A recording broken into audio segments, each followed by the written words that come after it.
আপনাদের যাদের যাদের কাছ থেকে আপনাদের সংরক্ষণ করার কথা বা দরকার, আপনারা কথাগুলো আপনারা দেখেন যে আসলে আমরা কি আদৌ কোনো প্যানেল থেকে নির্বাচিত হয়েছি বা আমরা কোনো স্বতন্ত্র থেকে নির্বাচন হয়েছে। আসলে উপজেলা নির্বাচন কিন্তু স্বতন্ত্র থেকে আমরা নির্বাচন করে আসছি, সেটা উপজেলা ভাইস চেয়ারম্যান বা মহিলা ভাইস চেয়ারম্যান।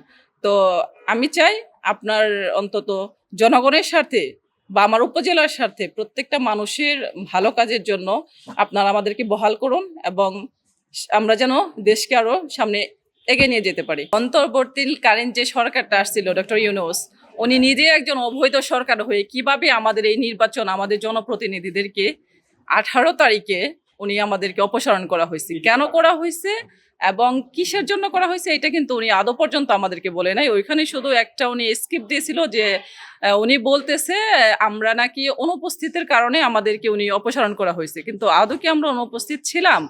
আপনি সরকারের কাছে একটাই আবেদন যে আপনি দেখেন যে আপনি এই করেন, উপজেলায় তো ইউনো আছে, ওনাদের কাছে আপনারা খোঁজ নেন যে আমরা 2024-এ 5 আগস্টের পর থেকে 19 সালে যে আমাদের 19 তারিখ পর্যন্ত আমরা যে বহালে ছিলাম, আমরা প্রতিদিন আমরা অফিস করছি এবং প্রতিদিন আমাদের যাতায়াত ছিল। তো অন্তর্বর্তী সরকার আমাদেরকে ওই সময় 19 তারিখে আমাদেরকে অপসারণ করা হয়।